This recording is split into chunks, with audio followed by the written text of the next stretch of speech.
Recife não tem mais ruas, nem carros, nem calçadas, nem semáforos. A cidade que um dia foi cortada por rios, pontes e avenidas movimentadas, agora é uma única estrutura vertical de 340 andares, que emerge do Oceano Atlântico como uma lança de vidro, metal e luz. Do alto parece um cristal gigante fincado no mar. De dentro, parece uma colmeia perfeitamente organizada. 5 milhões de pessoas vivem ali. Ninguém desce ao nível do mar. Ninguém precisa. Tudo acontece dentro da torre. Trabalho, lazer, relacionamentos, vida inteira. Eficiente, limpo, seguro. Mas quando olho pela janela do meu apartamento no andar 212 e vejo o oceano se estendendo até o horizonte, sinto algo estranho. Solidão. Não a solidão de estar sozinho. A solidão de estar cercado por milhões de pessoas e não pertencer a nada. Meu nome é Rafael, tenho 32 anos e sou historiador urbano. Meu trabalho é estudar como as cidades eram antes de se tornarem o que são hoje. E quanto mais eu estudo Recife do passado, mais percebo uma coisa aterrorizante. Nós ganhamos tudo o que queríamos. E perdemos tudo o que precisávamos. Recife era caótica e desigual, violenta em alguns lugares, mas também era viva, pulsante, imprevisível. As pessoas se esbarravam nas ruas, discutiam, riam alto, choravam em público, criavam, sem pedir permissão. Hoje, tudo funciona perfeitamente, mas ninguém mais sente nada de verdade. E a pergunta que não me deixa dormir é simples: valeu a pena? Deixe-me te contar como Recife se tornou o que é hoje. Tudo começou em 2089, quando o Oceano Atlântico subiu 6 metros em menos de uma década. Boa Viagem foi engolida primeiro, depois Pena, depois o bairro do Recife inteiro. Milhões de pessoas perderam suas casas. O governo federal ofereceu duas opções: reconstruir horizontalmente, mais para o interior, ou construir verticalmente, sobre o que restou. Recife escolheu o vertical. Em 2095, começou a construção da Torre Recife, um projeto arquitetônico sem precedentes, 100 andares inicialmente, depois 200, depois 340. A promessa era clara: ninguém perderia seu lugar. Todos teriam moradia, trabalho, segurança, saúde, educação, e a promessa foi cumprida. Mas ninguém avisou que, para ganhar tudo isso, teríamos que abrir mão de outra coisa: liberdade. Não a liberdade de ir e vir. Você pode circular por todos os andares livremente, mas a liberdade de escolher quem você é. Porque em 2177, cada habitante de Recife recebe ao nascer uma identidade funcional, um conjunto de habilidades, interesses e traços de personalidade otimizados para o bem coletivo. Você não decide ser artista. Você não decide ser engenheiro. O sistema decide por você, baseado em dados genéticos, neurológicos e estatísticos. E funciona. Recife nunca foi tão produtiva, nunca teve tão pouca criminalidade, nunca foi tão perfeita, mas também nunca foi tão vazia. E agora eu te pergunto, se você pudesse escolher, preferiria viver em Recife antes dessa transformação, com toda a sua imperfeição, caos e imprevisibilidade, ou como ela é em 2177, eficiente, segura, mas controlada? Coloque aqui abaixo nos comentários, porque essa escolha diz muito sobre quem você é. Recife sempre foi uma cidade de água, rios, pontes, mangues, o mar batendo na orla de Boa Viagem. Quando eu era criança, não, deixa eu reformular. Quando as crianças de 2020 eram crianças, elas brincavam nas praças, corriam pelas calçadas, atravessavam pontes a pé, sentiam o sol na pele e a brisa do mar no rosto. A cidade era horizontal, espalhada, desorganizada em alguns pontos, congestionada, barulhenta, mas também era real. Você podia andar por quilômetros e cada esquina era diferente. Um bar aqui, uma igreja colonial ali, um prédio modernista do outro lado. Layers de história sobrepostos, Recife respirava. Mas em 2089, o mar começou a avançar. Não de forma dramática. Não foi um tsunami. Foi lento, constante, inevitável. 6 metros em 10 anos. Primeiro, as casas na beira-mar foram abandonadas. Depois, bairros inteiros. O governo tentou construir barreiras, mas a natureza não negocia. Em 2093, 70% de Recife estava submersa. E foi então que alguém teve uma ideia: se não podemos expandir horizontalmente, vamos expandir verticalmente. A Torre Recife começou a ser construída em 2095. 100 andares, capacidade para 2 milhões de pessoas, moradias compactas mais confortáveis, sistemas de transporte vertical ultra rápidos, fazendas hidropônicas nos andares agrícolas, energia solar e eólica integrada à estrutura. Parecia o futuro, mas também era uma gaiola, porque quando você vive numa torre, você não caminha mais por uma cidade, Você circula por níveis. Andar 1 a 20, moradia popular. Andar 21 a 100, classe média. Andar 101 a 200, elite, técnica. Andar 201 a 300, governança e administração. Andar 301 a 340, observatórios e áreas restritas. Cada nível tem suas próprias regras, seu próprio clima social, sua própria realidade, e você quase nunca sai do seu. Quando as crianças de hoje nascem menos elas, nunca sentem grama sob os pés, nunca correm em uma rua de verdade, nunca se perdem, porque não existe mais lugar para se perder. Tudo é mapeado, monitorado, otimizado, eficiente? Sim. Mas algo se perdeu. A cidade deixou de ser um organismo vivo e imprevisível, e se tornou uma máquina perfeita. E máquinas não sonham. Você se lembra da última vez que se sentiu realmente perdido? Não perdido geograficamente, perdido dentro de uma dúvida, de um problema, de uma decisão difícil. Essa sensação quase não existe mais em Recife, porque em 2177, você não precisa pensar sozinho. Aos 5 anos de idade, toda criança em Recife recebe um implante neural de assistência cognitiva, menos o INAC. É um chip microscópico inserido na base do crânio, conectado ao córtex pré-frontal, integrado à malha neural da Torre Recife. A promessa? Acesso instantâneo a todo o conhecimento humano. Tradução simultânea de qualquer idioma. Cálculos complexos resolvidos em milissegundos.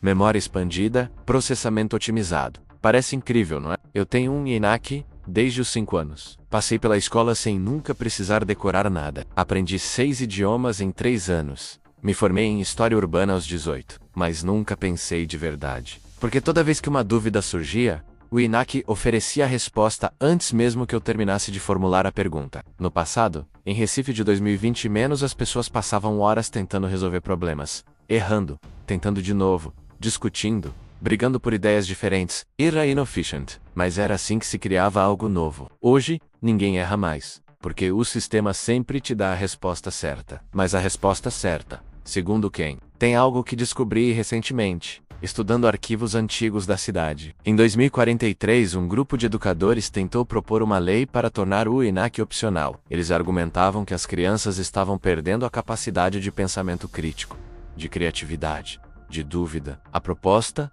foi rejeitada. 98,7% da população votou contra. Porque quem, em sua consciência, escolheria ser menos eficiente? Mas eficiência e sabedoria não são a mesma coisa. Eficiência é fazer a coisa certa rapidamente. Sabedoria é saber se aquela coisa deve ser feita. E ninguém mais questiona isso. Porque questionar dá trabalho, e o INAC resolve tudo antes que o trabalho comece. No fim, ganhamos velocidade, precisão, capacidade. Mas perdemos algo que nem sabemos nomear. A sensação de descobrir algo por conta própria, e sem descoberta, não há espanto. Sem espanto, não há humanidade. Minha avó morreu quando eu tinha 12 anos. Não, espera. Deixa eu reformular. Minha avó deixou de funcionar quando eu tinha 12 anos. Essa é a linguagem que usamos agora. Porque em 2177, as pessoas não morrem mais de doenças. Não morrem de acidentes, não morrem de velhice, elas simplesmente param. Deixe-me te explicar como chegamos aqui. Em 2032, Recife se tornou a primeira cidade brasileira a implementar o Programa de Longevidade Celular. Integrada menos o PLC-1, a ideia era simples: usar nanorobôs biológicos para reparar células continuamente, prevenir câncer, reverter envelhecimento, eliminar doenças genéticas. Funcionou. A expectativa de vida em Recife saltou de 75 anos para 140 em apenas 2 décadas. As pessoas pararam de adoecer, pararam de envelhecer visivelmente, pararam de sofrer. Parece o paraíso, não é? E para muitos, mas tem um detalhe que ninguém fala. Quando você vive 140 anos, você também trabalha 140 anos, porque o sistema de previdência entrou em colapso. Não havia como sustentar aposentadorias de 100 anos. Então a solução foi simples. Ninguém se aposenta mais. Você trabalha até parar de funcionar. E quando para, você é reciclado sim. Reciclado, seu corpo é desintegrado em nível molecular, e seus componentes orgânicos são reaproveitados. Nada se perde eficiente, sustentável, lógico, mas também vazio. Porque antigamente, a morte tinha significado. As pessoas choravam, faziam velórios, contavam histórias, sentiam a ausência. Hoje, quando alguém para de funcionar, você recebe uma notificação no seu INAC. Ciclo de vida concluído, materiais reintegrados ao sistema, e você continua o seu dia sem luto, sem ritual, S&P. Minha avó viveu 138 anos, trabalhou até os 137.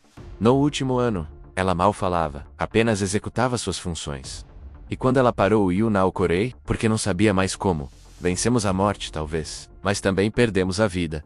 Porque viver não é apenas continuar, é sentir que cada momento importa. E quando você tem 140 anos pela frente, nenhum momento parece urgente o suficiente. Você sabe a diferença entre aprender e baixar informação? Eu levei anos para entender. Em Recife de 2020, as crianças iam para escolas físicas, sentavam em carteiras, ouviam professores, faziam perguntas, discutiam, erravam, tentavam de novo. Era lento, ineficiente, às vezes frustrante, mas era formativo, porque aprender não é apenas absorver dados, é processar, questionar, conectar, criar significado. Em 2177, as crianças não vão mais para escolas, elas vão para centros de otimização cognitiva. E o processo é completamente diferente. Aos 5 anos você recebe seu INAC, aos 6 você faz um mapeamento neural completo. O sistema analisa suas aptidões genéticas, padrões cognitivos, tendências emocionais, e então decide o que você vai ser,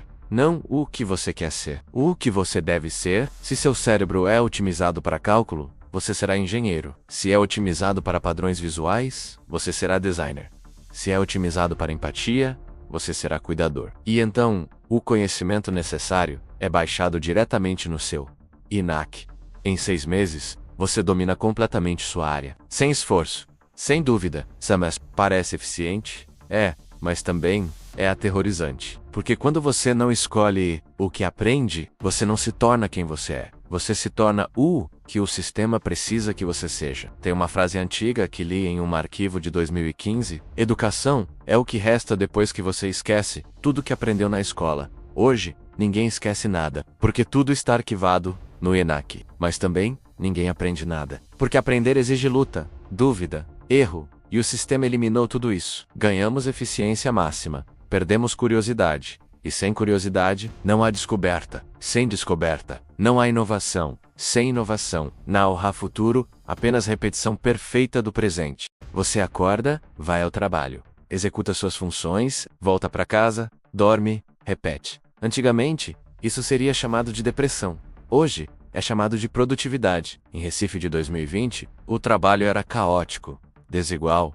muitas vezes injusto, mas também era significativo. As pessoas escolhiam profissões, mudavam de carreira, criavam negócios próprios, fracassavam, tentavam de novo. Havia luta, mas também havia propósito. Hoje, o trabalho é perfeitamente distribuído. Máquinas conscientes executam 92% das tarefas operacionais. Os humanos fazem o restante, tarefas que exigem criatividade mínima ou interação social básica. Não há desemprego, mas também não há escolha. Você não quer o trabalho que tem? O sistema simplesmente decidiu que é o mais adequado para você, e você executa todo dia, por 140 anos. Conheci um homem chamado Pedro. Ele tem 93 anos. Trabalha como operador de manutenção no andar 67 há 72 anos. Perguntei se ele gostava do que fazia. Ele me olhou confuso. Gostar? Nunca pensei nisso. É o que eu faço. Eficiência máxima. Propósito zero. Quem governa Recife? Ninguém. E todo mundo. Em 2061, a cidade aboliu eleições. Não por golpe. Por votação popular, 87,3% da população decidiu que humanos não deveriam mais governar. Porque humanos são emocionais, corruptos, imprevisíveis. Então, transferiram o poder para o sistema de governança algorítmica, menos o SG, um supercomputador que analisa dados em tempo real e toma decisões baseadas em lógica pura, sem emoção, sem corrupção, sem erro. E funciona perfeitamente, mas também nos transformou em números, porque algoritmos não entendem contexto humano, apenas dados, e dados não choram. Recife se tornou perfeita. Perfeita demais para errar, perfeita demais para sofrer, perfeita demais para sentir. Ganhamos tempo, ganhamos eficiência, ganhamos segurança, mas, no caminho, deixamos algo para trás. A escolha, o propósito, a dor que ensina. A alegria que só existe porque um dia doeu. Hoje, Recife funciona como nunca, mas já não pulsa como antes. E talvez esse seja o preço de todo futuro que promete eliminar o caos. Ele também elimina aquilo que nos torna humanos. Então eu te pergunto, não como espectador, mas como parte dessa história. O que realmente importa? Viver 140 anos em perfeita estabilidade, ou viver 70, sentindo cada queda, cada amor, cada erro? Essa não é apenas uma pergunta sobre Recife, sobre o futuro que estamos construindo agora. Se essa história te fez pensar, se em algum momento você se sentiu desconfortável ou tocado, então este canal é para você. Inscreva-se para continuar explorando os futuros que ainda podemos evitar ou escolher. E deixe aqui nos comentários qual futuro você escolheria viver.